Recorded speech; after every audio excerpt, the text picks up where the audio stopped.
புதுச்சேரியின் முன்னேற்றத்திற்காக காங்கிரஸ் இயக்கமும்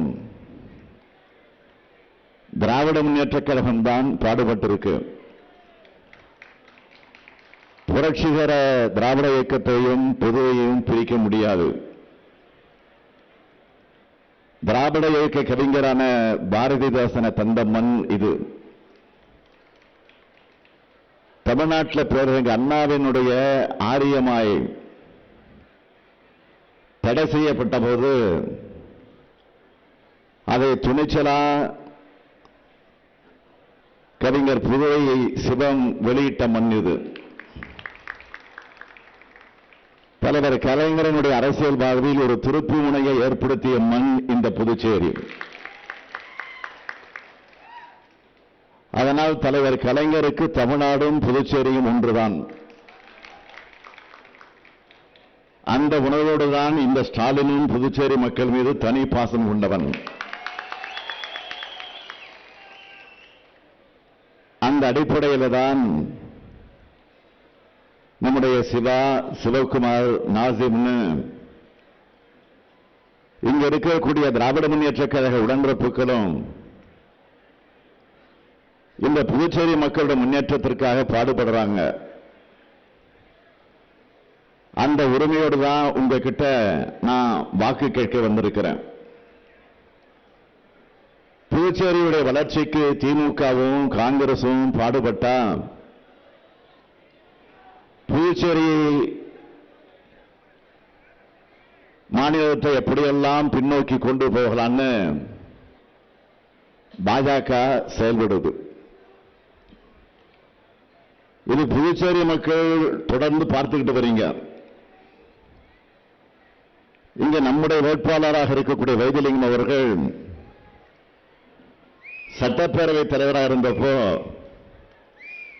அவரோட மோதுனாங்க ஒரு துணை நிலை ஆளுநர்.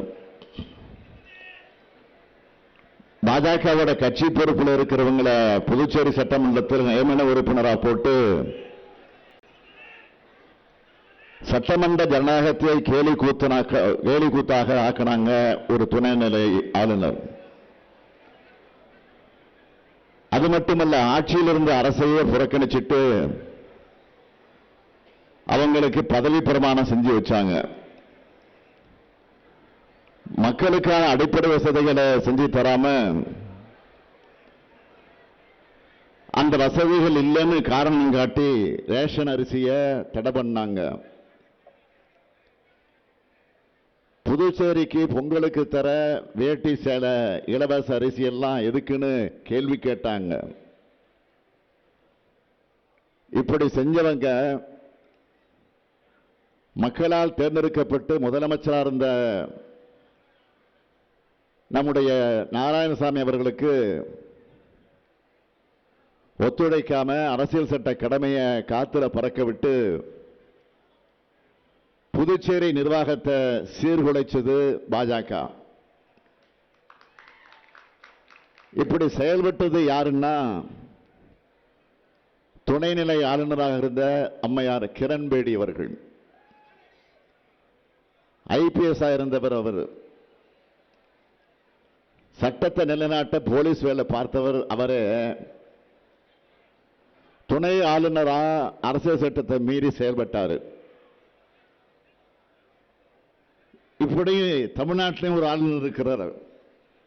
நாங்கள் மாட்டிக்கிட்டு முடிச்சுக்கிட்டு இருக்கிறோம். அவரும் IPS இருந்தவர் தான்.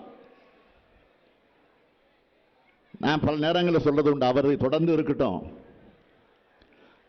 அவர் இருந்தால் திமுகவுக்கு பெரிய பிரச்சாரமே நடந்துகிட்டு இருக்காங்க. காவல்துறையில் பதவி காலம் முடிஞ்சதும் இவங்களை எல்லாம் ஆளுநராக்கி அரசியல் சட்டத்தை மீறி பாஜகவுடைய ஏஜெண்டுகள் மாதிரி விளம்பரத்துக்காகவே செயல்படுறாங்க. இப்படி ஆளுநர்கள் தொல்லை கொடுக்கிறது எதிர்க்கட்சிகளை ஆளுகிற மாநிலங்களுக்கு மட்டும்தான் நினைக்காதீங்க. அதிலையும் புதுச்சேரி விதிவிலக்கு. இங்க ஆளுகிற பாஜக கூட்டணி கட்சி முதலமைச்சர் ரங்கசாமிக்கும் ஏகப்பட்ட நெருக்கடி. பாஜகவை பொறுத்த வரைக்கும் புதுச்சேரியோட முன்னேற்றம், மக்களுடைய வளர்ச்சி, இதை பற்றியெல்லாம் கவலைப்பட மாட்டாங்க. அதிகாரத்தை கைப்பற்றணும், அதுக்கு என்ன வேணும்னாலும் செய்வாங்க. இதுதான் பாஜகவுடைய கொள்கை. தமிழ்நாடு மாதிரி மாநிலமா இருந்தா அதை முனிசிபாலிட்டியா மாற்றணும். புதுச்சேரி மாதிரி யூனியன் பிரதேசமாக இருந்தா அதை கிராம பஞ்சாயத்து மாதிரி ஆக்கிடணும். ஒட்டுமொத்தமா எல்லாரும் டெல்லிக்கு கீழே இருக்கணும். இதுதான் பாஜகவோட அஜெண்டா. அதனால்தான் கூட்டணி அரசு இருந்தாலும் புதுச்சேரிக்கு மாநில அந்தஸ்து கொடுக்காம தன்னுடைய கைப்பிடியிலே வச்சிருக்கு பாஜக. அவங்களுக்கு கைப்பாவையா இருக்கிறாரு புதுச்சேரி முதலமைச்சர். இந்த அவலங்கள் எல்லாம் தீர இந்தியா கூட்டணி ஒன்றியத்தில் ஆட்சிக்கு வரணும். நாடு மீண்டும் ஜனநாயக பாதையிலே கம்பீரமாக நடைபெறணும். மாநில உரிமைகள் மட்டுமல்ல, யூனியன் பிரதேசங்களுடைய உரிமைகளும் பாதுகாக்கப்பட வேண்டும் தான் இந்தியா கூட்டணியை நாடு தழுவிய அளவில் அமைச்சிருக்கிறோம். புதுச்சேரி முன்னேறணும். புதுச்சேரி மக்களுடைய வாழ்க்கையிலே புது மலர்ச்சி ஏற்படணும். பாஜக ஆட்சி வீட்டுக்கு போகணும். இந்தியா கூட்டணி டெல்லியில ஆட்சியில் அமரணும். ஜூன் 4ஆம் தேதிக்கு பிறகு இந்தியா கூட்டணி ஆட்சி அமையும் போது சாதனைகளாக மாறப்போற வாக்குறுதிகளை சொல்லி இருக்கிறோம். அதில் முக்கியமான வாக்குறுதியான புதுச்சேரிக்கு முழு மாநில அந்தஸ்து பெற்றுத்தரப்படும் திமுக தேர்தல் அறிக்கையில் சொல்லி இருந்தோம். அது காங்கிரஸ் தேர்தல் அறிக்கையிலையும் எதிரொலிச்சிருக்கு. புதுச்சேரி மக்களின் பல நாள் கனவான மாநில அந்தஸ்து ஜூன் 4ஆம் தேதி இந்தியா கூட்டணி வெற்றி பெற்றதும் நிச்சயமாக நிறைவேறப் போகுது. அது மட்டுமல்ல, அருமை சகோதரர் ராகுல் காந்தி காங்கிரஸ் கட்சியோட தேர்தல் அறிக்கையை வெளியிட்டிருக்கக்கூடிய வாக்குறுதிகளில் முக்கியமான சிலவற்றை சுருக்கமா சொல்ல விரும்புகிறேன். ஏழை பெண்களுக்கு ஆண்டுக்கு 1 லட்சம் ரூபாய் வழங்கப்படும். ஒன்றிய அரசு பணிகளில் பெண்களுக்கு 50 விழுக்காடு இடஒதுக்கீடு வழங்கப்படும். நாடு முழுவதும் பொருளாதார சமூக சாதிவாரியான கணக்கெடுப்பு நடத்தப்படும். ஒன்றியத்தில் இடஒதுக்கீடு உச்சவரம்பு 50 விழுக்காடு என்பதை உயர்த்த சட்ட திருத்தம் செய்யப்படும்.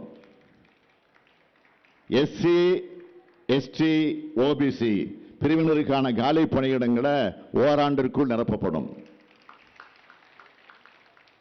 எஸ்சி, எஸ்டி, ஓபிசி மாணவர்களுக்கான கல்வி உதவித்தொகை 2 மடங்கு ஆக்கப்படும். பாஜகவோட ஜிஎஸ்டி சட்டம் ரத்து செய்யப்பட்டு புதிய சட்டம் கொண்டு வரப்படும். விவசாய இடுபொருட்களுக்கு ஜிஎஸ்டி வரி இருக்காது. விவசாயத்திற்கு குறைந்தபட்ச ஆதார விலைக்கு சட்ட அங்கீகாரம் தரப்படும். மீனவர்களுக்கு மீண்டும் டீசல் மானியம் வழங்கப்படும். மாநில அரசுகளோட உரிமைகளை நிலைநாட்ட பல அறிவிப்புகளை வெளியிட்டிருக்கிறார். மாநிலங்களுக்கும் நாட்டுக்கும் நம்பிக்கை அளிக்கிற தேர்தல் அறிக்கையா காங்கிரஸ் தேர்தல் அறிக்கை இருக்கு. இது இல்லாம திமுக சார்பில் கொடுத்திருக்கக்கூடிய வாக்குறுதிகளை தேர்தல் அறிக்கையாக நாங்களும் வெளியிட்டிருக்கிறோம். நானும் தொடர்ந்து என்னுடைய பரப்புரை கூட்டங்களில் தொடர்ந்து சொல்லிக் கொண்டு வருகிறேன். சிறுபான்மையின மக்களுக்கு எதிரான சட்டங்கள் ரத்து செய்யப்படும். தேசிய நெடுஞ்சாலைகளில் இருக்கிற சுங்கச்சாவடிகள் முற்றிலுமாக அகற்றப்படும். பெட்ரோல், டீசல், கேஸ் விலை குறைக்கப்படும்.